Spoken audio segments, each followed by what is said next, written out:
सच्चिदानन्दरूपाय विश्वोत्पत्त्यादिहेतवे तापत्रयविनाशाय श्रीकृष्णाय वयं नमः। करकमलनिदर्शितात्ममुद्रः परिकलितोन्नतबर्हिबर्हचूडः इतरकरगृहीतवेत्रतोत्रः मम हृदि सन्निधिमातनोतु शौरिः। ओं ये वन्दीनवचः प्रोच्य वक्तारं चाथ पूजयेत् सम्भूष्य वस्त्रभूषाभिः पूजान्ते तञ्च संस्तवेत्। शुकरूपप्रबोधज्ञा सर्वशास्त्रविशारद एतत्कथा प्रकाशेन मदज्ञानं विनाशय। तदग्रे नियमः पश्चात् कर्तव्यश्रेयसे मुदा सप्तरात्रं यथाशक्त्या धारणीयः स एव हि। वर्णं पञ्चविप्राणां कथाभङ्गनिवृत्तये कर्तव्यस्तैर्हरेर्जाप्यं द्वादशाक्षरविद्यया। ब्राह्मणान् वैष्णवाश्चान्यान् तथा कीर्तनकारिणः नत्वा सम्पूज्य दत्ताज्ञस्वयमासनमाविशेत्। लोकवित्तधनागारपुत्रचिन्तां व्यदस्य च कथाचित्तशुद्धमतिः सलभेत् फलमुत्तमम्। आसूर्योदयमारभ्य सार्धत्रिप्रहरान्तकं वाचनीया कथा सम्यक् धीरकण्ठं सुधीमता। कथाविरामः कर्तव्यो मध्याह्ने घटिकाद्वयं तत्कथामनुकार्यं वै कीर्तनं वैष्णवैस्तदा। मलमूत्रजयार्थं हि लघ्वाहारसुखावहः हविष्यान्नेन कर्तव्यो ह्येकवारं कथार्थिना। उपोष्य सप्तरात्रं वै शक्तिश्चेत् शृणुयात् तदा घृतपानं पयःपानं कृत्वा वै शृणुयात् सुखं। फलाहारेण वा भाव्यमेकभुक्तेन वा पुनः सुखसाध्यं भवेद्यत्तु कर्तव्यं श्रवणाय तत्। भोजनं तु वरं मन्ये कथाश्रवणकारकं नोपवासो वरः प्रोक्तः कथाविघ्नकरो ह्यदि। सप्ताहव्रतीनां पुंसां नियमात् शृणु नारद विष्णुदीक्षाभिहीनानां नाधिकारः कथाश्रवे। ब्रह्मचर्यमथ सुप्तिः पुत्रावल्याञ्च भोजनं कथासमाप्तौ भुक्तिं च कुर्यान्नित्यं कथाव्रती। द्विदलं मधुतैलं च गरिष्ठान्नं तथैव च भावदुष्टं पर्युषितं जह्यान्नित्यं कथाव्रती। कामं क्रोधं मदं मानं मत्सरं लोभमेव च दम्भं मोहं तथा द्वेषं तूरयेच्च कथाव्रती। वेदवैष्णवविप्राणां गुरुगोव्रतीनां तथा स्त्रीराजमहतान् निन्दां वर्जयेद्यः कथावर्ती। रजस्वलान्त्यजं म्लेच्छा पतितव्रात्यकैस्तदा द्विजद्विड्वेदबाह्यैश्च नवदेद्यः कथावृती। ಶ್ರೀಕೃಷ್ಣಪರಂಜ್ಯೋತಿಷೇ ನಮಃ. ಶ್ರೀಮದ್ಭಾಗವತಾನುಸಂಧಾನ ಮಾಲಿಕೆಯ ಇಂದಿನ ಒಂದು ವಾಕ್ಕುಸುಮದಲ್ಲಿ ಶ್ರೀಮದ್ಭಾಗವತ ಸಪ್ತಾಹ ವಿಧಿಯಲ್ಲಿ ಕಥಾವ್ರತ ಶ್ರೋತೃಗಳಿಗೂ ವಾಚಕನಿಗೂ ಸಮಾನವಾಗಿ ಇರುವಂತಹ ಒಂದು ವ್ರತ ಕಥಾವ್ರತ ಎಂಬುದಾಗಿ ಆ ಕಥಾವ್ರತದ ವಿವರಣೆಯನ್ನು ಸನಕಾದಿಗಳು ನಾರದರಿಗೆ ಉಪದೇಶವನ್ನು ಮಾಡ್ತಾರೆ. ಈ ಹಿಂದೆ ಶ್ರೀಮದ್ಭಾಗವತದ ಪೂಜಾ ವಿಧಾನವನ್ನು, ಶ್ರೀಕೃಷ್ಣನ ಪೂಜೆಯನ್ನು, ದೇಶಕಾಲಗಳ ಶುಚಿತ್ವವನ್ನು ಕುರಿತು ಸನಕಾದಿಗಳು ಉಪದೇಶ ಮಾಡಿದ್ದಾರೆ. ಮುಂದಕ್ಕೆ ಶ್ರೀಮದ್ಭಾಗವತದ ಪೂಜೆ ಸಂಪನ್ನವಾದ ನಂತರದಲ್ಲಿ ವಕ್ತಾರಂ ಚಾಥ ಪೂಜೆಯೇತ್, ಯಾರು ಕಥಾವಕ್ತಾ ಇರ್ತಾನೋ ಆ ಕಥಾವಕ್ತೃವನನ್ನೂ ಕೂಡ ಪೂಜಿಸಬೇಕು. ವಕ್ತಾರ ಯಾರಿರ್ತಾನೋ, ಕಥೆಯನ್ನು ಹೇಳುವವ ಯಾರಿರ್ತಾನೋ ಆತನನ್ನು ಕೂಡ ಪೂಜಿಸಬೇಕು. ಹೇಗೆ ವಸ್ತ್ರಭೂಷಾಭಿ, ಹೊಸದಾದಂತಹ ವಸ್ತ್ರ ಆಭೂಷಣ, ಅವನಿಗೆ ಏನೇನು ಅವಶ್ಯಕವಾಗಿರುತ್ತೋ ಆ ಎಲ್ಲ ಪದಾರ್ಥಗಳನ್ನು ಆತನಿಗೆ ಕೊಟ್ಟು ಅವನ ಮನಸ್ಸಿಗೆ ಸಂತೋಷವನ್ನು ಉಂಟು ಮಾಡಿ ಅವನನ್ನು ಪೂಜಿಸಬೇಕು ಅಂತ ಲೆಕ್ಕ. ಅದಾದ ನಂತರದಲ್ಲಿ ಆತನನ್ನು ಕುರಿತು ಒಂದು ಪ್ರಾರ್ಥನೆಯನ್ನು ಮಾಡಿಕೊಳ್ಬೇಕಂತೆ. ಯಾರು ಕಥಾವಾಚಕ ಇರ್ತಾನೋ ಆ ಕಥಾವಾಚಕನನ್ನು ಕುರಿತು ಮಾಡಿಕೊಳ್ಬೇಕಾದಂತಹ ಪ್ರಾರ್ಥನೆ.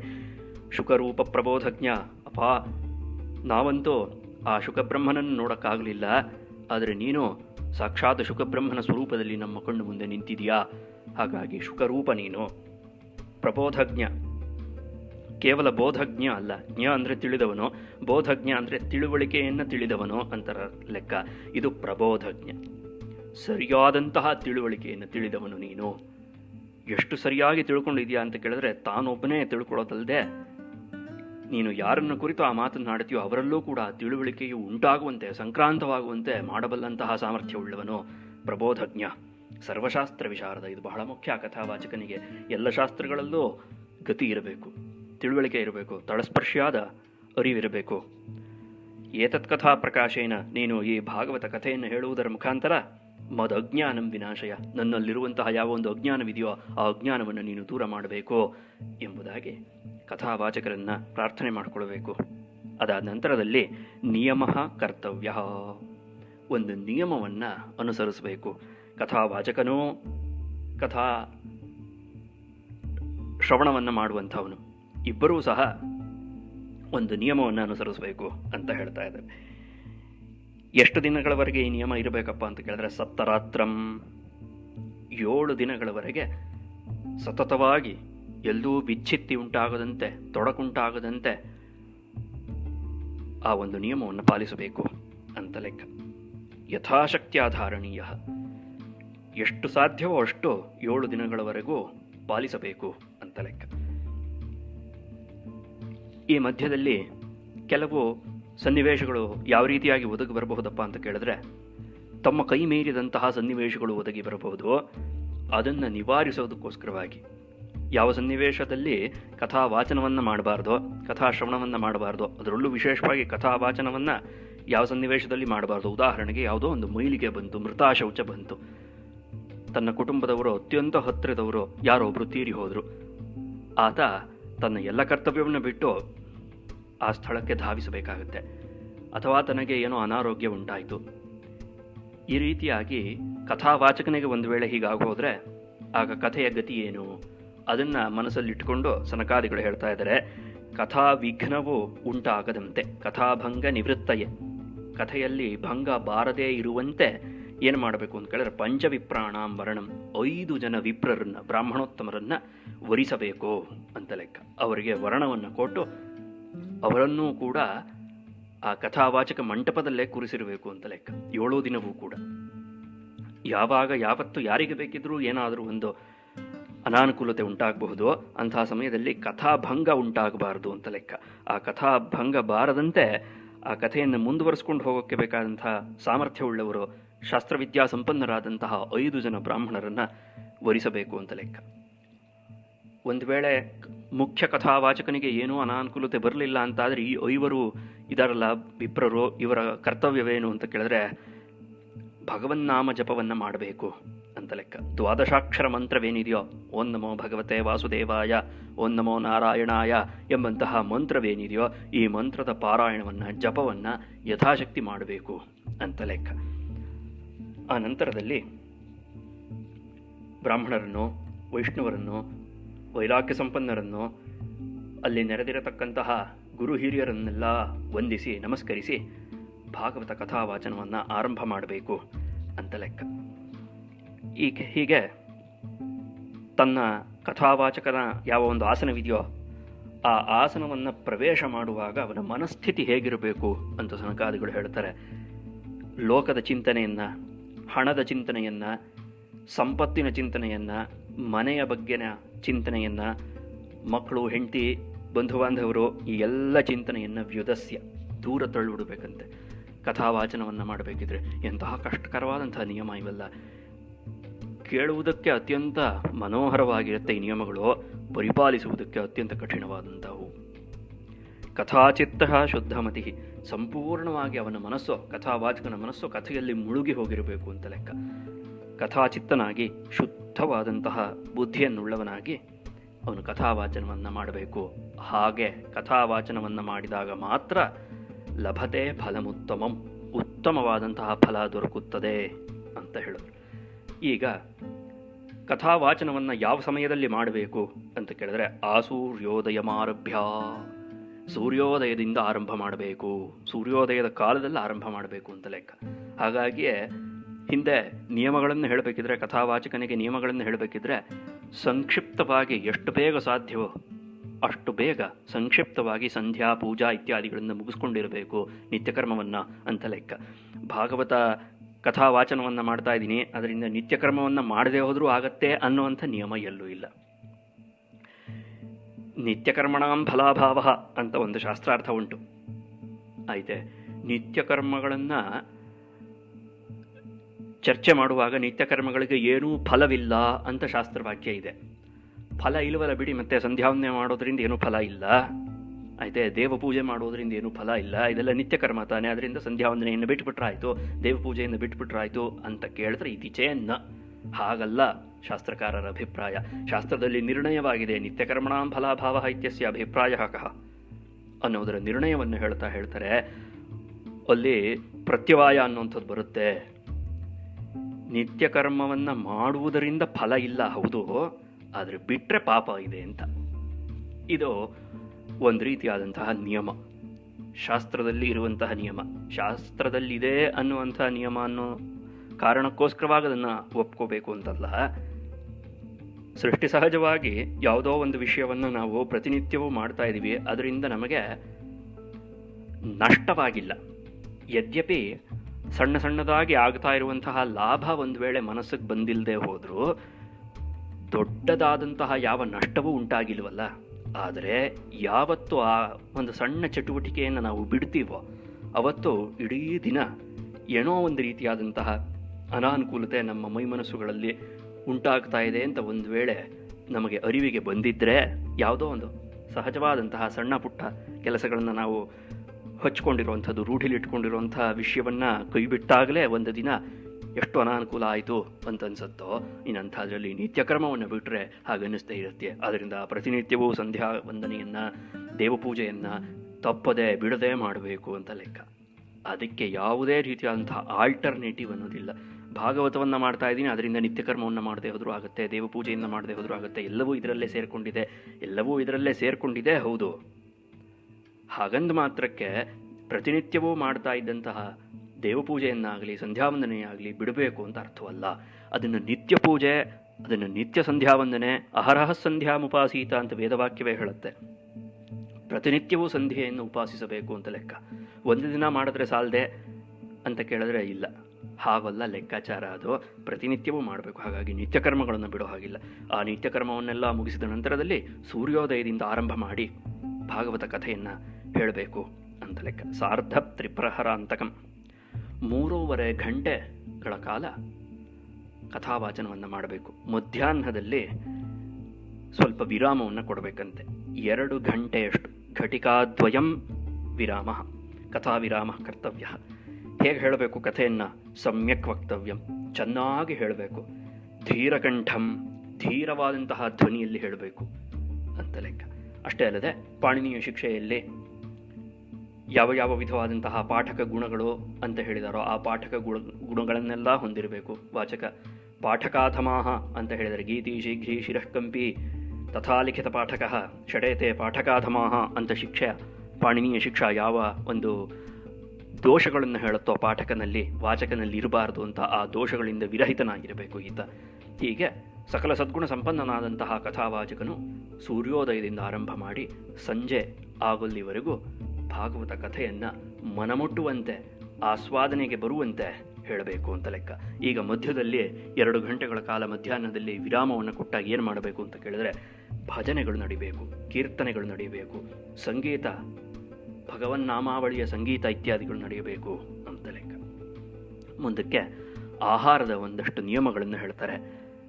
ಮಲಮೂತ್ರಗಳನ್ನು ಗೆಲ್ಲುವುದಕ್ಕೋಸ್ಕರವಾಗಿ ಲಘುವಾದಂತಹ ಆಹಾರವನ್ನು ಸ್ವೀಕಾರ ಮಾಡಬೇಕು 7 ದಿನಗಳು ಅಂತ ಲೆಕ್ಕ.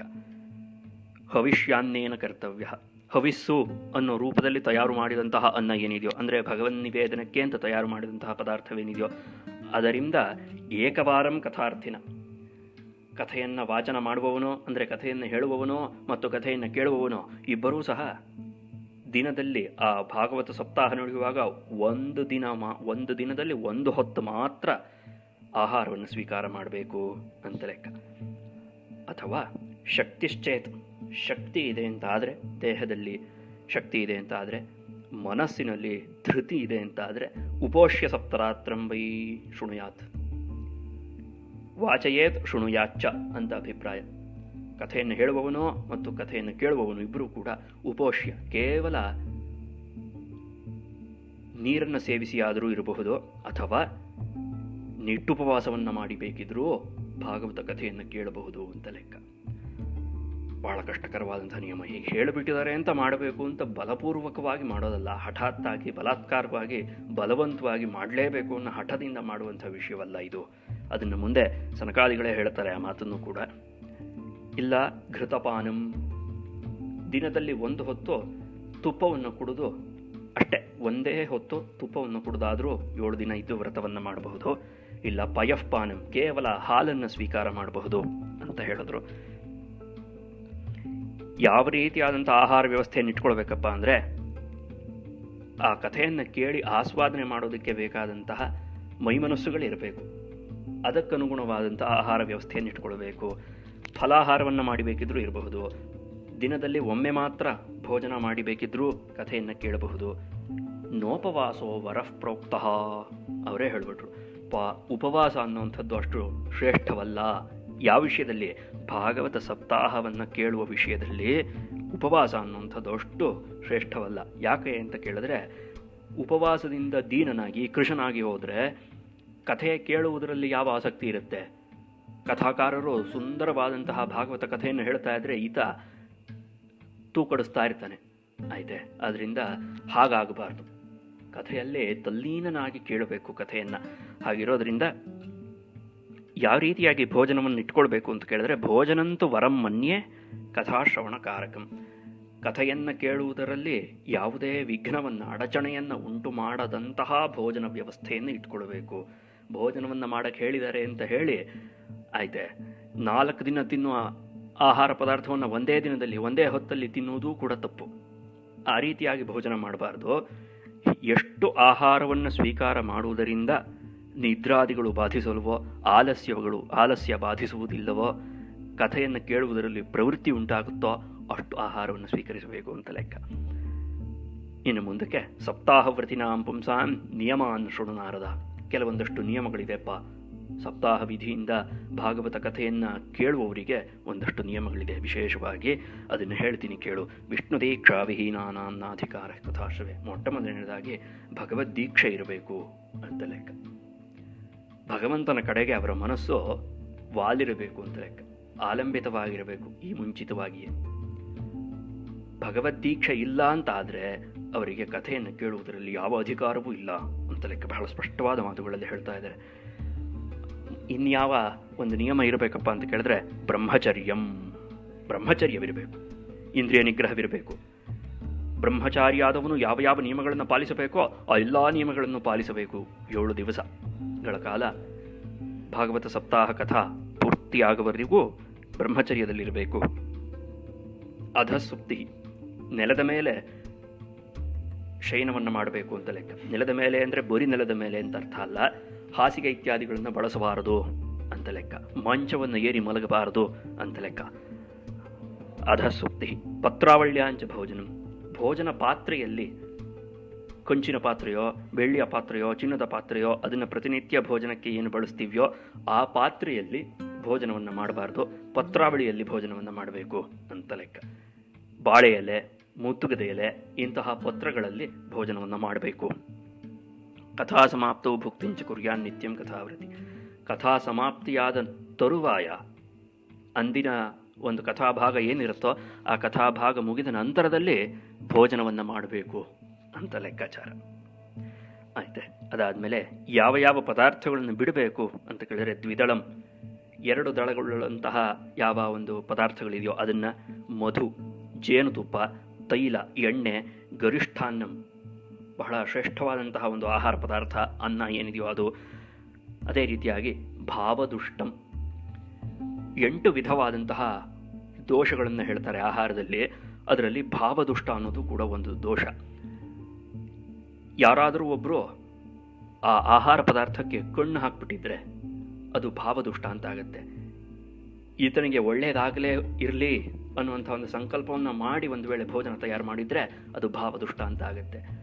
ಯಾರ ಕಣ್ಣು ಭೋಜನದ ಮೇಲೆ ಬೀಳಬಾರ್ದು ಅಂಥವ್ರ ಕಣ್ಣು ಬಿದ್ದರೆ ಅದು ಭಾವದುಷ್ಟ ಅಂತ ಆಗುತ್ತೆ.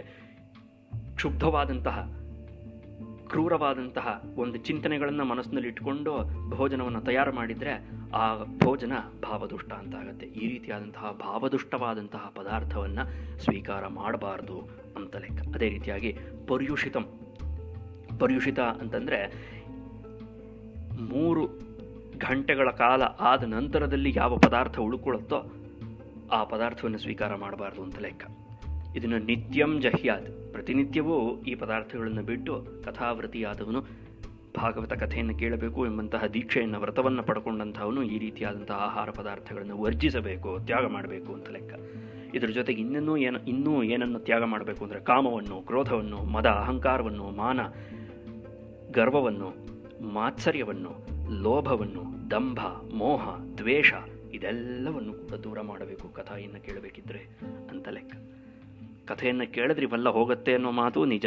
ಕಥೆಯನ್ನು ಕೇಳಬೇಕು ಅಂತಾದರೆ, ಕಥೆಯಲ್ಲಿ ಪ್ರವೃತ್ತಿ ಉಂಟಾಗಬೇಕು ಅಂತಾದರೆ ಇದನ್ನೆಲ್ಲವನ್ನು ದೂರ ಮಾಡಿಕೊಳ್ಬೇಕು ಅಂತ ಲೆಕ್ಕ. ಹಾಗಾಗಿಯೇ ಭಾಗವತ ಕಥೆಯಲ್ಲಿ ಅಧಿಕಾರಿಗಳ ಸಂಖ್ಯೆ ಅತ್ಯಲ್ಪ. ಮೇಲ್ನೋಟಕ್ಕೆ ನಾವು ಕೇಳ್ತಾ ಇದ್ದೀವಲ್ಲ ಕಥೆ, ಅದರಿಂದ ನಾವು ಎಲ್ಲ ಅಧಿಕಾರಿಗಳಲ್ವೇ ಅಂತ ಅನ್ನಿಸಿದ್ರು ಆ ಅಧಿಕಾರತ್ವ ಅನ್ನೋದು ಸಿದ್ಧಿಯಾಗಿದೆಯೇ ಅಂತ ಕೇಳಿದ್ರೆ ಇಲ್ಲ, ಬಹಳ ಕಷ್ಟ. ಕಾಮಕ್ರೋಧಾದಿಗಳನ್ನು ಗೆದ್ದಿರಬೇಕು ಭಾಗವತ ಕಥೆಯನ್ನು ಕೇಳುವವನು. ಹೇಳುವವನಂತೂ ಖಂಡಿತವಾಗಿಯೂ ಗೆದ್ದಿರಬೇಕು, ಕೇಳುಗರೂ ಸಹ ಕಾಮಕ್ರೋಧಾದಿಗಳನ್ನು ಗೆದ್ದಿರಬೇಕು ಅಂತ ಲೆಕ್ಕ. ಅಷ್ಟು ಜವಾಬ್ದಾರಿ ಇದೆ ಭಾಗವತವನ್ನು ಕೇಳಬೇಕಿದ್ರೆ ಅಂತ ಲೆಕ್ಕ. ಕೇವಲ ಯಾವುದೋ ಕಾದಂಬರಿಯ ಯಾವುದೋ ಕವಿಕಲ್ಪಿತವಾದಂತಹ ಕಥೆಯಲ್ಲ ಭಾಗವತ. ಭಗವತ್ ತತ್ವದ ಕಥೆ ಇದು. ಆಯ್ತೆ, ಯಾವ ಕಥೆಯನ್ನು ಕೇಳಿದ್ರೆ ಅಪುನರ್ಭವ ಸಿದ್ಧಿಯಾಗುತ್ತೋ, ಯಾವ ಕಥೆಯನ್ನು ಕೇಳುವುದರಿಂದ ಮತ್ತೆ ಹಿಂತಿರುಗಿ ಆ ಜೀವವು ಈ ಭೂಮಿಗೆ ಹುಟ್ಟಿ ಬರೋಲ್ವೋ ಅಂತಹ ಕಥೆಯನ್ನು ಕೇಳ್ತಾ ಇದ್ದೀವಿ ನಾವು. ಬೇರೆ TV ಸೀರಿಯಲ್ಗಳಲ್ಲಿ ಬರುವಂತಹ ಯಾವ ಕಥೆ ಇದೆಯೋ, ರೇಡಿಯೋದಲ್ಲೋ ದೂರವಾಣಿಯಲ್ಲೋ ಬರುವಂತಹ ಯಾವ ಒಂದು ಕಥೆಗಳಿದೆಯೋ, 10 ಜನ ಫೋನ್ನಲ್ಲಿ ಹೇಳುವಂತಹ ಕಥೆ ಏನಿದೆಯೋ, ಆ ಕಥೆಯನ್ನು ಕೇಳುವಂತೆ ಭಾಗವತ ಕಥೆಯನ್ನೂ ಕೇಳಿದ್ರೆ ಆಗ ಯಾವ ಪ್ರಯೋಜನವೂ ಆಗಲ್ಲ ಭಾಗವತವನ್ನು ಕೇಳೋದ್ರಿಂದ. ಭಾಗವತವನ್ನು ಹೇಗೆ ಕೇಳಬೇಕು? ತನ್ಮಯತೆಯಿಂದ ಕೇಳಬೇಕು, ತಲ್ಲೀನತೆಯಿಂದ ಕೇಳಬೇಕು, ತದೇಕ ಚಿತ್ತರಾಗಿ ಕೇಳಬೇಕು, ಮತ್ತು ಎಲ್ಲಕ್ಕಿಂತಲೂ ಮಿಗಿಲಾಗಿ ನಿಯಮಬದ್ಧರಾಗಿ ಕೇಳಬೇಕು ಅಂತ ಲೆಕ್ಕ. ಹಾಗಾಗಿಯೇ ಈ ಸಪ್ತಾಹ ವಿಧಿ ಅನ್ನೋದನ್ನು ಲೋಕಕ್ಕೆ ಮಹರ್ಷಿಗಳು ಅನುಗ್ರಹಿಸಿಕೊಟ್ಟಿದ್ದು. ಇಷ್ಟು ದೀರ್ಘಕಾಲ ಯಾರ ಕೈಲೂ ಕೂಡ ಈ ಎಲ್ಲ ನಿಯಮಗಳಿಂದ ಇರೋದಕ್ಕೆ ಸಾಧ್ಯವಿಲ್ಲ.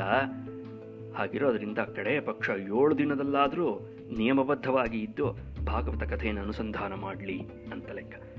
ಮತ್ತೆ ಇನ್ನು ಏನನ್ನ ತ್ಯಾಗ ಮಾಡಬೇಕು ಅಂತ ಕೇಳಿದ್ರೆ, ವೇದ ನಿಂದೆ, ಭಾಗವತರ ನಿಂದೆ, ಬ್ರಾಹ್ಮಣ ನಿಂದೆ, ಗುರುಗಳ ನಿಂದನೆ, ಈ ರೀತಿಯಾದಂತಹವರ ನಿಂದನೆಯನ್ನು ಕೇಳಬಾರ್ದು, ಮಾಡಬಾರ್ದು ಅಂತ ಲೆಕ್ಕ.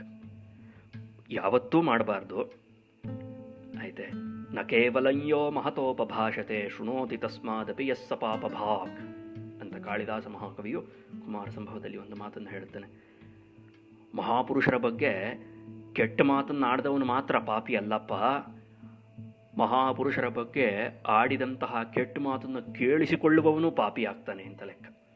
ಹಾಗಾಗಿ ಇಂತಹ ಗುರುನಿಂದೆಯನ್ನು, ವಿಪ್ರನಿಂದೆಯನ್ನು, ದೇವನಿಂದೆಯನ್ನು ಕೇಳಬಾರ್ದು ಅಂತ ಲೆಕ್ಕ. ಅದರಲ್ಲೂ ವಿಶೇಷವಾಗಿ ಭಾಗವತ ಸಪ್ತಾಹವನ್ನು ಕೇಳುವಾಗ ವಿಶೇಷವಾಗಿ ಗಮನ ಕೊಟ್ಟು ಇಂತಹ ವಿಷಯಗಳಿಂದ ದೂರ ಇರಬೇಕು ಅಂತ ಲೆಕ್ಕ. ಮುಂದಕ್ಕೆ, ಸ್ತ್ರೀಯರ ನಿಂದೆಯನ್ನು ಕೇಳಬಾರ್ದು, ರಾಜನ ನಿಂದೆಯನ್ನು ಕೇಳಬಾರ್ದು, ಮತ್ತು ಮಹಾಪುರುಷರ ನಿಂದನೆಯನ್ನು ಕೂಡ ಕೇಳಬಾರ್ದು ಅಂತ ಲೆಕ್ಕ.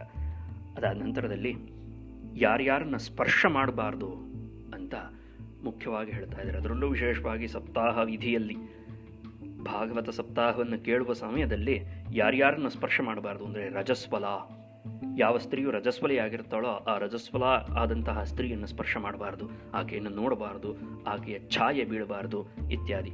ಅದೇ ರೀತಿಯಾಗಿ ಅಂತ್ಯಜ, ಅಂತ್ಯವರ್ಣಕ್ಕೆ ಸೇರಿದಂತಹ ಯಾವೊಬ್ಬ ವ್ಯಕ್ತಿ ಇರ್ತಾನೋ ಆ ವ್ಯಕ್ತಿಯ ಸ್ಪರ್ಶ ಮಾಡಬಾರ್ದು, ಮ್ಲೇಚ್ಛರ ಸ್ಪರ್ಶ ಮಾಡಬಾರ್ದು. ಪತಿತವ್ರಾತ್ಯ ಕೈಹಿ, ಯಾವುದೋ ಒಂದು ವ್ರತವನ್ನು ಹಿಡಿದು ಆ ವ್ರತದಿಂದ ಪತಿತರಾದವರು ಯಾರಿರ್ತಾರೋ, ಮಹಾಪಾಪಿಷ್ಠರು ಯಾರಿರ್ತಾರೋ ಅಂಥವರ ಸ್ಪರ್ಶವನ್ನು ಮಾಡಬಾರ್ದು ಅಂತ ಲೆಕ್ಕ. ಅದೇ ರೀತಿಯಾಗಿ ದ್ವಿಜದ್ವಿಟ್, ಯಾರು ಬ್ರಹ್ಮದ್ವೇಷಗಳಿರ್ತಾರೋ, ಬ್ರಹ್ಮ ಅನ್ನೋ ಶಬ್ದಕ್ಕೆ ಬ್ರಾಹ್ಮಣ ಅಂತ ಅರ್ಥ ಇದೆ, ವೇದ ಅಂತ ಅರ್ಥ ಇದೆ, ತಪಸ್ಸು ಅಂತ ಅರ್ಥ ಇದೆ.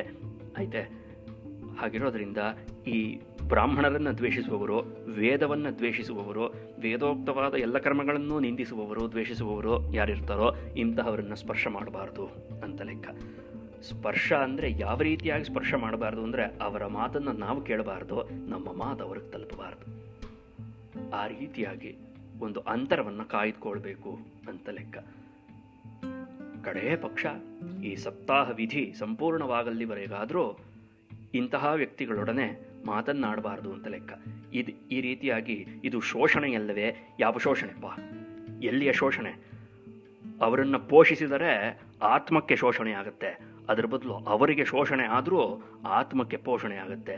ಈ ಶೋಷಣೆ ಮತ್ತು ಪೋಷಣೆಯನ್ನು ಹೇಗೆ ತೂಕ ಹಾಕಬೇಕು ಅನ್ನುವಂಥ ತಿಳುವಳಿಕೆ ಇಲ್ಲದೆ ಕೇವಲ ಒಬ್ಬ ವ್ಯಕ್ತಿಯ ಮನಸ್ಸಿನ ಭಾವನೆಗಳಿಗೆ ಧಕ್ಕೆ ಬಂದ್ಬಿಡುತ್ತೆ, ಅವನ ಮನಸ್ಸಿಗೆ ಏಟಾಗಿ ಹೋಗ್ಬಿಡುತ್ತೆ, ನೋವಾಗಿ ಹೋಗುತ್ತೆ ಅಂತಾದರೆ ಅದನ್ನೆಲ್ಲ ಶೋಷಣೆ ಅಂತ ಕರೆಯೋಲ್ಲ. ಅದೆಲ್ಲ ಶೋಷಣೆ ಅಂತ ಹೇಳಿಸ್ಕೊಳ್ಳೋಕ್ಕೆ ಯೋಗ್ಯವಲ್ಲ. ಶೋಷಣ ಅನ್ನೋ ಶಬ್ದಕ್ಕೆ ಎಷ್ಟು ಆಳವಾದಂಥ ಅರ್ಥ ಇದೆ, ಎಲ್ಲಿವರೆಗೂ ನಮ್ಮ ದೃಷ್ಟಿಕೋನ ಹೋಗಬೇಕು ಶೋಷಣ ಅನ್ನೋದಕ್ಕೆ ಅದನ್ನೊಂದು ಅರ್ಥ ಮಾಡಿಕೊಳ್ಬೇಕು. ರಜಸ್ವಲೆಯನ್ನು ಮಾತನಾಡಿಸ್ಬಾರ್ದು, ಮುಟ್ಟಬಾರ್ದು, ನೋಡಬಾರ್ದು ಅಂತ ಹೇಳಿದ್ದಾರೆ ಅಂದರೆ ಇದೆಲ್ಲ ಬಹಳ ತೀವ್ರವಾದಂತಹ ಒಂದು ನಿಯಮಗಳು. ಸ್ತ್ರೀಯರ ಶೋಷಣೆ, ಎಲ್ಲಿಯ ಶೋಷಣೆ? ಆಕೆಗೂ ಸಂರಕ್ಷಣೆ ಅಲ್ಲವೇ ಅದು? ಆ ರೀತಿಯಾದಂಥ ಒಂದು ದೃಷ್ಟಿಕೋನವಿಲ್ಲದೆ ಹೋದಾಗ ಯಾವ ಪದಾರ್ಥವನ್ನು, ಯಾವ ವಿಷಯವನ್ನು ಹೇಗೆ ನೋಡಬೇಕು, ಹೇಗೆ ಅರ್ಥ ಮಾಡ್ಕೊಳ್ಬೇಕು, ಇದರ ಒಂದು ಪ್ರಭಾವ ಅನ್ನುವಂಥದ್ದು ಎಷ್ಟು ದೂರದವರೆಗೆ ವ್ಯಾಪಿಸಿದೆ ಅನ್ನುವಂಥ ವಿಷಯ ಕೈಗೆ ಸಿಗದೆ ಹೋದಾಗ, ಅನುಭವಕ್ಕೆ ಸಿಗದೆ ಹೋದಾಗ ಈ ರೀತಿಯಾದಂತಹ ಹುಲುಬು ನುಡಿಗಳು ಲೋಕದಲ್ಲಿ ಹಬ್ಬುತ್ತೆ. ಅಷ್ಟೇ ಆಗಿರುವಂಥದ್ದು ನಮ್ಮ ಭಾರತೀಯ ಸಂಸ್ಕೃತಿಯಲ್ಲಿ, ಪರಂಪರೆಯಲ್ಲಿ ಸಂಪ್ರದಾಯ ರೂಪವಾಗಿ ಬಂದಿರುವಂತಹ ಅನೇಕ ಚಟುವಟಿಕೆಗಳೇನಿದೆಯೋ ಅದೆಲ್ಲವನ್ನೂ ಕೂಡ ಇಂದು ಜನ ತಮ್ಮ ಅನುಭವಕ್ಕೆ ಬರ್ತಾ ಇಲ್ಲ ಅಂತ ಒಂದೇ ಒಂದು ಕಾರಣಕ್ಕೋಸ್ಕರವಾಗಿ ಆ ಅನುಭವವನ್ನು ಪಡ್ಕೊಳ್ಬೇಕು ಅಂತಾದರೆ ಅದಕ್ಕೆ ತಕ್ಕದಾದಂತಹ ನಿಯಮಗಳು ಇರಬೇಕಪ್ಪ. ಆ ನಿಯಮಗಳೇ ಇಲ್ಲದೆ ಹೋದರೆ ಎಲ್ಲಿಯ ಅನುಭವ, ಎಲ್ಲಿಂದ ಬಂದೀತು ಅನುಭವ? ಆಯ್ತೆ, 1 ವರ್ಷವಾದರೂ ತಪ್ಪದೆ ಸಂಧ್ಯಾವಂದನೆಯನ್ನು ಮಾಡಿದ್ರೆ ಆಗ ಸಂಧ್ಯಾವಂದನೆಯ ಫಲವೇನು, ಸಂಧ್ಯಾವಂದನೆಯನ್ನು ಬಿಟ್ಟರೆ ಏನಾಗುತ್ತೆ ಅಂತ ತೀರ್ಮಾನ ಮಾಡ್ಬೋದು. 4 ದಿವಸ ಸಂಧ್ಯಾವಂದನೆ ಮಾಡಿ 40 ದಿವಸ ಸಂಧ್ಯಾವಂದನೆಯನ್ನು ಬಿಟ್ಟು ಸಂಧ್ಯಾವಂದನೆಯನ್ನು ಮಾಡೋದ್ರಿಂದ ಏನೂ ಪ್ರಯೋಜನ ಇಲ್ಲ ಅಂತ ಹೇಳುವವರು ಮೂರ್ಖ ಶಿರೋಮಣಿಗಳು. ಅದೇ ರೀತಿಯಾಗಿ ಭಾರತೀಯ ಸಂಸ್ಕೃತಿಯಲ್ಲಿ ಬಂದಿರುವಂತಹ ಯಾವ ಒಂದು ಸಂಪ್ರದಾಯಗಳುಂಟೋ ಆ ಸಂಪ್ರದಾಯಗಳ ಆಮೂಲಾಗ್ರವಾದ ತಳಸ್ಪರ್ಶಿಯಾದಂತಹ ತಿಳುವಳಿಕೆ ಇಲ್ಲದೆ ಅದರ ಪ್ರಭಾವ ಎಷ್ಟು ದೂರದವರೆಗೆ ವ್ಯಾಪಿಸಬಹುದು ಅನ್ನೋದರ ಅರಿವಿಲ್ಲದೆ ಆಯ್ತೆ ಕೇವಲ ನಿಂದನೆ ಮಾಡಬೇಕು ಅನ್ನುವಂಥ ಒಂದು ಮನಸ್ಸಿನಿಂದ ಒಂದು ವೇಳೆ ಸಂಪ್ರದಾಯವನ್ನು ನಿಂದಿಸಿದ್ರೆ ಅದು ಹುಲುಬು ನುಡಿಯಷ್ಟೇ, ಅಸತ್ಯವಾದಂಥ ವಾಕ್ಯವಷ್ಟೇ ಅಂತ ಲೆಕ್ಕ. ಹಾಗಾಗಿ ಯಾವ ವ್ಯಕ್ತಿಯ ಜೊತೆ ಮಾತನಾಡಬಾರ್ದು ಅನ್ನುವಂಥ ನಿಯಮವನ್ನು ಇಲ್ಲಿ ಹೇಳಿದ್ದಾರೆ. ಯಾಕಾಗಿ ಈ ರೀತಿಯಾದಂಥ ಒಂದು ನಿಯಮ ಅಂತ ಕೇಳಿದ್ರೆ, ನಾವು ಯಾವ ವ್ಯಕ್ತಿಯೊಡನೆ ಮಾತನಾಡ್ತೇವೋ ಆ ವ್ಯಕ್ತಿಯ ಮನೋಧರ್ಮ ಮತ್ತು ನಮ್ಮ ಮನೋಧರ್ಮ ಎರಡೂ ಕೂಡ ಮೇಳೈಸುತ್ತೆ, ಒಂದುಗೂಡುತ್ತೆ. ಅದನ್ನೇ ಹೃದಯ ಸಂವಾದ ಅಂತ ಕರೆಯುವಂಥದ್ದು. ಹಾಗಿರುವಾಗ ಇಲ್ಲೇ ನಮ್ಮ ಹೃದಯವೆಲ್ಲ ಯಾವ ದಿಕ್ಕಿಗೆ ತಿರುಗಿರಬೇಕಪ್ಪ ಅಂತ ಕೇಳಿದ್ರೆ, ಭಾಗವತ ಕಥೆಯನ್ನು ಅನುಸಂಧಾನ ಮಾಡಬೇಕಿದ್ರೆ, ಅದರಲ್ಲೂ ವಿಶೇಷವಾಗಿ ಸಪ್ತಾಹ ವಿಧಾನದಲ್ಲಿ ಭಾಗವತವನ್ನು ಅನುಸಂಧಾನ ಮಾಡಬೇಕಿದ್ರೆ ಮೈಮನಸ್ಸುಗಳೆಲ್ಲವೂ ಕೂಡ ಭಗವಂತನ ದಿಕ್ಕಿಗೆ ಮುಖ ಮಾಡಿಕೊಂಡಿರಬೇಕು, ಭಗವಂತನ ಕಡೆಗೆ ತಿರುಗಿರಬೇಕು. ಅಂಥದ್ರಲ್ಲಿ ನಾನು ಹಲವಾರು ವ್ಯಕ್ತಿಗಳೊಡನೆ ಮಾತನಾಡೋದಕ್ಕೆ ಶುರು ಮಾಡಿದಾಗ ನಮ್ಮ ಮನೋಧರ್ಮದಲ್ಲಿ ಏರುಪೇರಾಗತ್ತೆ, ವ್ಯತ್ಯಾಸಗಳಾಗತ್ತೆ ಅಂತ ಲೆಕ್ಕ. ಆ ಮನೋಧರ್ಮವನ್ನು ಕಾಪಿಡುವುದಕ್ಕೋಸ್ಕರವಾಗಿ ಈ ರೀತಿಯಾದಂತಹ ನಿಯಮಗಳೇ ಹೊರತು ಯಾವುದೋ ಒಂದು ಜನಾಂಗದ ಅಥವಾ ಹಲವಾರು ವ್ಯಕ್ತಿಗಳ ಶೋಷಣೆ ಅಂತ ಅರ್ಥ ಮಾಡ್ಕೊಳ್ಬಾರ್ದು. ಇವೆಲ್ಲ ಋಷಿವಾಕ್ಯಗಳು. ಇವೆಲ್ಲ ಈ ಋಷಿವಾಕ್ಯವನ್ನು ಆಜ್ಞಾ ಗುರುಣಾಂ ವ್ಯಭಿಚಾರಣೀಯ ಅಂತ ಲಕ್ಷ್ಮಣ ಹೇಳ್ದ. ಆಯ್ತೆ, ಕಾಳಿದಾಸ ಮಹಾಕವಿಯೋ ಸೀತಾ ಪರಿತ್ಯಾಗದ ಸನ್ನಿವೇಶವನ್ನು ವರ್ಣಿಸಬೇಕಿದ್ರೆ ಈ ಮಾತನ್ನು ಹೇಳ್ತಾನೆ, ಆಜ್ಞಾ ಗುರುಣಾಂ ವ್ಯಭಿಚಾರಣೀಯ. ಗುರುಗಳ ಆಜ್ಞೆಯನ್ನು ವಿಚಾರ ಮಾಡಬಾರ್ದು. ಹೀಗೆ ಯಾಕೆ ಹೇಳಿದ್ರು, ಇದು ಹೀಗೂ ಇರಬಹುದಲ್ವೇ, ಹಾಗೂ ಇರಬಹುದಲ್ವೇ, ವಿಚಾರ ಮಾಡಿ ಅದನ್ನೆಲ್ಲ ಸ್ವೀಕರಿಸಬೇಕು, ಅವಿಚಾರಿತವಾದಂತಹ ವಿಷಯವನ್ನು ಸ್ವೀಕರಿಸಬಾರ್ದು. ಈ ರೀತಿಯಾಗಿ ಒಂದು ವಿಚಾರವಾದ ಅಥವಾ ವಿಚಾರವಾದಿಗಳು ಅಂತ ಹುಟ್ಕೊಂಡ್ಬಿಟ್ಟಿದ್ದಾರೆ. ಎಲ್ಲ ವಿಷಯವನ್ನು ವಿಚಾರ ಮಾಡಬೇಕು ಅಂತಲ್ಲ ಅರ್ಥ. ಅದರಲ್ಲೂ ವಿಶೇಷವಾಗಿ ಋಷಿ ಮಹರ್ಷಿಗಳ ವಾಕ್ಯವನ್ನು, ವೇದವಾಕ್ಯವನ್ನು, ಸ್ಮೃತಿಯ ವಾಕ್ಯವನ್ನು, ಇತಿಹಾಸ ಪುರಾಣಗಳ ವಾಕ್ಯವನ್ನು, ಶಾಸ್ತ್ರವಾಕ್ಯಗಳನ್ನು ನಾವು ಈ ರೀತಿಯಾಗಿ ಕುಹಕ ಬುದ್ಧಿಯಿಂದ ಕೇವಲ ಅದರಲ್ಲಿ ದೋಷೈಕ ದೃಕ್ ಆಯ್ತೆ, ಕೇವಲ ದೋಷವನ್ನು ಮಾತ್ರ ಕಂಡುಹಿಡಿಬೇಕು ಅನ್ನುವಂಥ ಒಂದು ಮನಸ್ಸಿನಿಂದ ಒಂದು ವೇಳೆ ಆ ವಾಕ್ಯಗಳನ್ನು ನಿಂದಿಸಿದ್ರೆ, ಆ ವಾಕ್ಯಗಳನ್ನು ವಿಚಾರ ಮಾಡೋಕ್ಕೆ ಹೋದರೆ, ವಿಚಾರ ಮಾಡುವುದು ತಪ್ಪಲ್ಲ, ಆದರೆ ವಿಚಾರ ಮಾಡುವುದಕ್ಕೂ ಮುಂಚೆ ನಮಗೆ ಏನಿರಬೇಕು ಅಂತ ಕೇಳಿದ್ರೆ ಪ್ರಮಾಣವಿರಬೇಕು, ಮಾನದಂಡವಿರಬೇಕು. ನಮ್ಮ ಕೈಲಿ ಪ್ಯಾರಾಮೀಟರ್ ಇರಬೇಕು. ಮಾನದಂಡವೇ ಇಲ್ಲ, ನನಗೆ ತೋಚಿದ್ದಲ್ಲ ಮಾನದಂಡವಾಗೋಲ್ಲ. ಆಯ್ತೆ, ಆ ಪ್ರಮಾಣವನ್ನು ಮೊಟ್ಟ ಮೊದಲನೇದಾಗಿ ನಮ್ಮ ಹತ್ರ ಭದ್ರವಾಗಿ ಇರಿಸ್ಕೋಬೇಕು. ಪ್ರಮಾಣವೇ ಇಲ್ಲ, ಯಾವ ಪ್ರಮಾಣವೂ ಇಲ್ಲದೆ ಯಾವ ವಿಷಯವನ್ನು ನಿಂದಿಸಬಾರದು. ಯಾಕಂದರೆ ಋಷಿ ಮಹರ್ಷಿಗಳ ಮಾತು ಕೇವಲ ಆಡು ಭಾಷೆಯಲ್ಲ, ಹರಟೆ ಅಲ್ಲ, ಗೋಳಾಟ ಅಲ್ಲ ಅದು. ಅದೆಲ್ಲ ಅವರ ಅಂತರಂಗದಲ್ಲಿ ಕಂಡಂತಹ ಅನುಭವ, ಸತ್ಯವಾದಂತಹ ಮಾತು. ಅಂತಹ ಸತ್ಯವಾದಂತಹ ಮಾತುಗಳನ್ನು ವಿಚಾರ ಮಾಡಬೇಕಿದ್ರೆ ನಾವು ಅವರಂತೆಯೇ ಆಗಬೇಕಲ್ವೇ? ಅವರು ಯಾವ ಮೂಲದಿಂದ ಯಾವ ಹಂತದಲ್ಲಿ ನಿಂತು ಆ ಸತ್ಯವನ್ನು ದರ್ಶನ ಮಾಡಿದರೋ ಆ ಹಂತದಲ್ಲಿ ನಿಂತು ಸತ್ಯವನ್ನು ನೋಡಿ ನಾವು ಅಳಿಬೇಕೇ ಹೊರತು ನಮ್ಮ ಜಾಗದಲ್ಲಿ ನಿಂತು ಒಂದು ವೇಳೆ ಆ ಪದಾರ್ಥವನ್ನು ನೋಡಿ ನಾವು ತೀರ್ಮಾನ ಮಾಡೋದಾದರೆ ಅದು ಎಲ್ಲಿಯ ನ್ಯಾಯವಾದೀತು? ಸೂರ್ಯ ಅತ್ಯಂತ ತೇಜಸ್ವಿಯಾಗಿದ್ದಾನೆ ಅಂತ ಹೇಳಿದ್ರೆ ನಾನು ಕಣ್ಣಿಗೆ ಒಂದು ಕನ್ನಡಕವನ್ನು ಹಾಕೊಂಡ್ಬಿಟ್ಟು ಆಯ್ತೆ ಸೂರ್ಯನನ್ನು ದಿಟ್ಟಿಸಿ ನೋಡಿಬಿಟ್ಟು ಕಪ್ಪು ಕನ್ನಡಕವನ್ನು ಹಾಕ್ಕೊಂಡು ಸೂರ್ಯ ಬೆಳ್ಳಗಿಲ್ಲ, ಸೂರ್ಯ ಕಪ್ಪಗಿದ್ದಾನೆ, ಬಹಳ ತಂಪಾಗಿದ್ದಾನೆ ಅಂತ ಹೇಳಿದ್ರೆ ಅದು ವಿಷಯ ಸರಿಯಾಗದೈತೆ? ಖಂಡಿತ ಇಲ್ಲ. ಆ ರೀತಿಯಾಗಿದೆ ಇಂದಿನ ವಿಚಾರವಾದಿಗಳ ವಿಚಾರಗಳು. ಋಷಿ ಮಹರ್ಷಿಗಳ ಒಂದು ವಾಕ್ಯಗಳನ್ನು ಕುರಿತು, ಭಾರತೀಯ ಸಂಸ್ಕೃತಿಯ ಸಂಪ್ರದಾಯಗಳನ್ನು ಕುರಿತು ಇಂದಿನ ವಿಚಾರವಾದಿಗಳು, ಬಹುತೇಕ ಇಂದಿನ ವಿಚಾರವಾದಿಗಳು ಆಡುವಂತಹ ಮಾತುಗಳು ಏನಿದೆಯೋ ಅದೆಲ್ಲವೂ ಕೂಡ ಕಪ್ಪು ಕನ್ನಡಕವನ್ನು ಧರಿಸಿ ಸೂರ್ಯನನ್ನು ಕಂಡು ಸೂರ್ಯ ಕಪ್ಪುಗಿದ್ದಾನೆ ಅಂತ ಹೇಳುವಂತಹ ಮಾತಿನಂತೆ ಇವೆ ಎಲ್ಲವೂ ಕೂಡ. ಅಂತಹ ಮಾತುಗಳಿಂದ ದೂರವಿರಬೇಕು ಅಂತ ಲೆಕ್ಕ. ಯಾಕಪ್ಪ ಅಂತ ಕೇಳಿದ್ರೆ ಅವರ ಮಾತುಗಳು ಕಿವಿಗೆ ಬಿದ್ದರೆ ಬುದ್ಧಿಯಲ್ಲಿ ಒಂದು ದ್ವೈಧಿ ಭಾವ ಉಂಟಾಗುತ್ತೆ, ಬುದ್ಧಿಯಲ್ಲಿ ಒಂದು ಭೇದ ಉಂಟಾಗುತ್ತೆ. ಹೀಗೂ ಇರಬಹುದು ಹಾಗೂ ಇರಬಹುದು ಅಂತ ಅನ್ಸೋಕೆ ಶುರು ಆಗುತ್ತೆ. ಹಾಗೆ ಒಂದು ವೇಳೆ ಸಂಶಯ ಬಂದುಬಿಡ್ತು ಅಂತಾದರೆ ಬುದ್ಧಿಯಲ್ಲಿ, ಅದರಲ್ಲೂ ವಿಶೇಷವಾಗಿ ಭಗವಂತನ ವಿಷಯದಲ್ಲಿ ಸಂಶಯ ಬಂದು ಹೋಯಿತು ಅಂತಾದರೆ ಶ್ರೀಕೃಷ್ಣನೇ ಹೇಳ್ತಾನೆ ಗೀತೆಯಲ್ಲಿ, ಸಂಶಯಾತ್ಮ ವಿನಶ್ಯತಿ. ಯಾವಾತನಿಗೆ ಭಗವದ್ ವಿಷಯದಲ್ಲಿ ಸಂಶಯ ಬಂದು ಹೋಗುತ್ತೋ ಆತ ಉಳಿಯಲ್ಲಪ್ಪ, ಸಾಧ್ಯ ಇಲ್ಲ ಉಳಿಯೋಕ್ಕೆ. ವಿನಶ್ಯತಿ, ನಷ್ಟವಾಗಿ ಹೋಗ್ತಾನೆ ಅಂತ. ಹಾಗಿರೋದ್ರಿಂದ ಅಂತಹ ಸಂಶಯಕ್ಕೆ ಆಸ್ಪದ ಕೊಡದೆ ದೃಢವಾದಂತಹ ಭದ್ರವಾದಂತಹ ಒಂದು ನಂಬಿಕೆಯನ್ನು ಇಟ್ಕೊಂಡಿರಬೇಕು. ಹಾಗಾಗಿ ಮೊದಲೇ ಹೇಳಿಬಿಟ್ರು ವಿಷ್ಣುದೀಕ್ಷಾವಿಹೀನ ನಾಧಿಕಾರ ಅಂತ. ಭಗವದ್ದೀಕ್ಷೆ, ವಿಷ್ಣು ಅನ್ನೋ ಶಬ್ದಕ್ಕೆ ಚತುರ್ಭುಜ ಇರುವಂಥವನು, ಶಂಖಚಕ್ರ ಗದೆಯನ್ನು ಹಿಡ್ಕೊಂಡಿರೋನು ಅನ್ನೋ ಅರ್ಥ ಅಲ್ಲ. ವಿಷ್ಣು ಅನ್ನೋ ಶಬ್ದಕ್ಕೆ ವಿಷ್ಣು ಅರ್ಥಾತ್ ಪರತತ್ವ ಅಂತ ಲೆಕ್ಕ, ಪರಬ್ರಹ್ಮ ಅಂತ ಲೆಕ್ಕ, ಭಗವಂತ ಅಂತ ಲೆಕ್ಕ. ಆಯ್ತೆ, ಇಡೀ ವಿಶ್ವವನ್ನೆಲ್ಲ ವ್ಯಾಪಿಸಿರುವ ತತ್ವ ಅಂತ ಲೆಕ್ಕ. ಆ ತತ್ವದ ಒಂದು ದೀಕ್ಷೆ ಇರಬೇಕು. ಆ ತತ್ವವನ್ನು ಅರಿಯುವ ನಿಟ್ಟಿನಲ್ಲಿ ಸಾಗವನಾಗಿರಬೇಕಾತ. ಅಂತಹವರಿಗೆ ಮಾತ್ರ ಭಾಗವತವನ್ನು ಕೇಳೋದರಲ್ಲಿ ಅಧಿಕಾರವಿದೆಯೇ ಹೊರತು ಎಲ್ಲ ವ್ಯಕ್ತಿಗಳಿಗೂ ಭಾಗವತವನ್ನು ಕೇಳೋದಕ್ಕೆ ಅಧಿಕಾರ ಇಲ್ಲ ಅಂತ ಲೆಕ್ಕ. ಇದನ್ನು ಮನದಟ್ಟು ಮಾಡಿಕೊಳ್ಬೇಕು. ಇಂತಹ ಅಧಿಕಾರವಿಲ್ಲದಿದ್ದರೂ ಕೆಲವೊಮ್ಮೆ ಯಾವುದೋ ಪೂರ್ವಜನ್ಮದ ಪುಣ್ಯವಶಾತ್ ಭಾಗವತ ಕಥೆಯನ್ನು ಕೇಳುವಂತಹ ಒಂದು ಸೌಭಾಗ್ಯ ಜೀವನದಲ್ಲಿ ಒದಗಿ ಬಂದಿರಬಹುದು. ಅದೆಲ್ಲವೂ ಕೂಡ ಒಂದೊಂದು ಸಂಸ್ಕಾರ ಅಂತ ಅರ್ಥ ಮಾಡ್ಕೊಳ್ಬೇಕು, ಭಗವತ್ ಕೃಪೆ ಅಂತ ಅರ್ಥ ಮಾಡ್ಕೊಳ್ಬೇಕು. ಹಾಗೆ ಒಂದು ಮನಸ್ಸನ್ನು ಇಟ್ಕೊಂಡು ಮುಂದಕ್ಕೆ ಸನಕಾದಿಗಳು ಭಾಗವತ ಸಪ್ತಾಹವನ್ನು ಇನ್ನೂ ಯಾವ ವಿಧಾನದಲ್ಲಿ ಮಾಡಬೇಕು, ಸಪ್ತಾಹ ವಿಧಿಯಾದ ನಂತರದಲ್ಲಿ ಏನೇನು ಕರ್ಮಗಳನ್ನು ಮಾಡಬೇಕು ಎಂಬಂತಹ ವಿಚಾರವನ್ನು ನಾರದರಿಗೆ ಉಪದೇಶ ಮಾಡ್ತಾರೆ. ಆ ಕಥಾಭಾಗವನ್ನು ನಾಳೆಯ ದಿವಸ ಅನುಸಂಧಾನ ಮಾಡೋಣ. ಶ್ರೀಕೃಷ್ಣಾರ್ಪಣಮಸ್ತು.